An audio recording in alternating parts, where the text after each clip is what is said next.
So last night I opened the Godfather on Netflix and I didn't really watch much of it. I actually went to sleep very early, so I wouldn't say I know very much about what the storyline is about.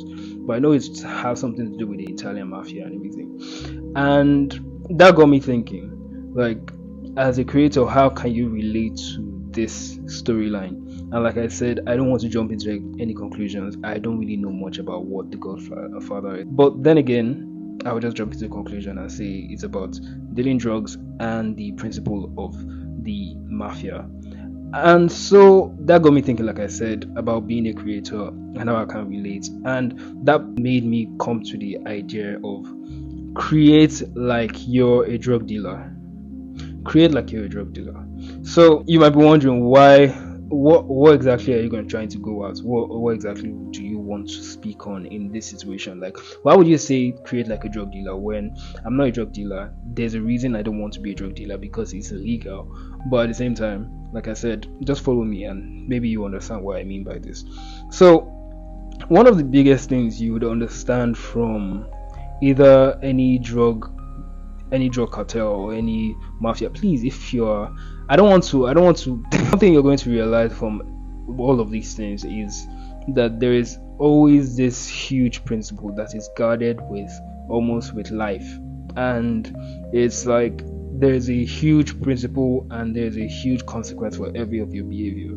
But when you're a creator, it's very easy for you to become like a dastical and more nonchalant about it, because the stakes are not as high as when you're in that line of business. Like, you're creating, if you don't create tomorrow, it doesn't really matter what happens. If you don't show up tomorrow, it doesn't really matter. If you're not as loyal as you're supposed to be, if you sly your customers, it doesn't really matter. Like, most of these things, when it comes to being a creator, or when it comes to creating a commodity out of whatever you create, it doesn't really matter how you behave.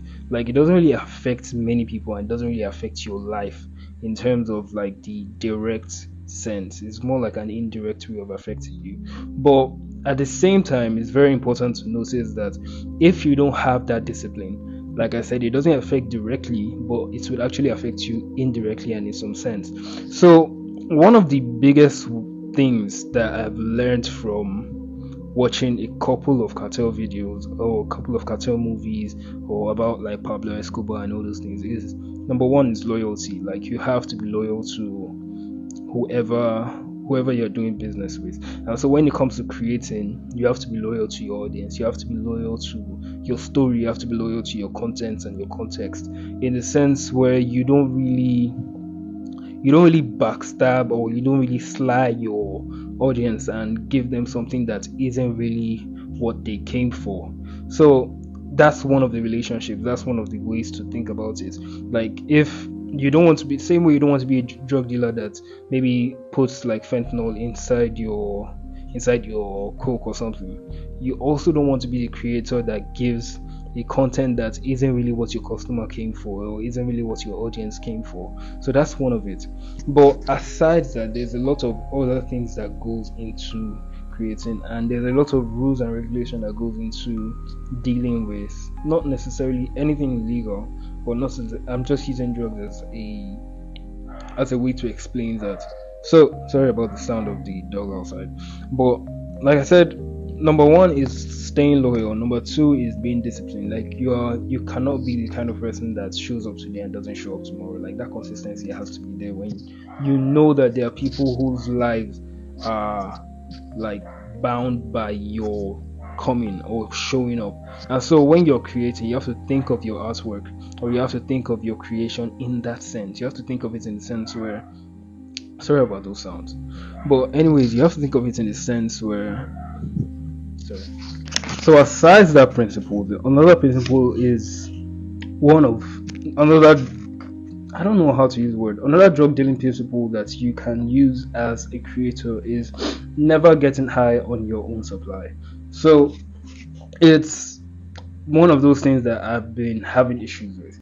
Like, when I talk about not using your phone as often, is kind of a two-way street, or it's kind of a give and take or pro and con thing, where okay, you're not going to be online as often, it's understandable, But when you're not online as often, you lose the zeal to put yourself out there as often. So if you're not scrolling your phone that much, then it's very easy for you to forget to post as often. Like if you're not posting, if you're supposed to post like maybe 3 times a day or something, depending on how you work, if you're supposed to post as often as that, if you are not on your phone as often and your phone was far away, you lose that mindset and you almost forget that you're supposed to do that in the first place.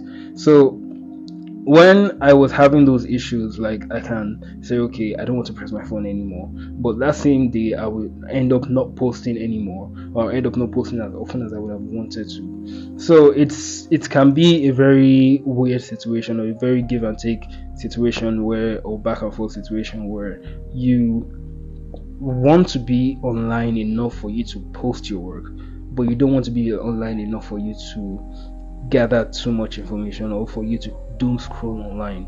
So it's like it can be a problem. But one thing you have to learn how to do as so once you come to terms with this problem and you realize that being a creator takes a lot more than just saying I'm going to create and not really being a part of the consuming process. At some point you have to be in that environment.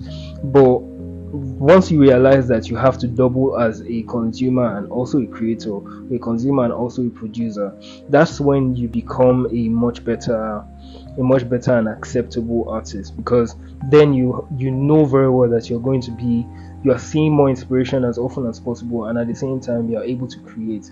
And in order for you to think of it, like I said, you have to think of it the way that what I would call doctors, drug dealers per se, but I'll call them doctors in this situation so I don't keep saying the word drug dealing. But I'll call them, like I said, once you get into that situation and you realize that you have to double as both of them, then you can understand the concept that was used where they say do not get high on your own supply. That concept actually works with being a creator as well. When you create, whether it is an online creation, whether it is you creating online, whether it is you creating actual products, whether it is you making materialistic stuff, you cannot get addicted to the things that you are a part of producing. And that's something that you have to tell yourself, because if you think that you are able to, or you'll be able to fight it and stay away from it as a producer, that's not going to help you, because at the end of the day you're not going to be able to. You need to be in that environment, you need to be around that space in order for you to create things that are worthwhile, and creating that worthwhile consistently, because once you take yourself away from that, it's easy for you to forget that you're supposed to be a part of that environment in the first place. So that's one thing. Then another thing is to know your audience, and this is something, like I said, you would learn from a lot of doctors. This is something that you learn from a lot of doctors, where they understand what their audience already wants, and they don't really have to change those things. It's not like today you're serving something this measurement for your prescriptions, and in the next day you're serving another measurement. Like, that's not how it works.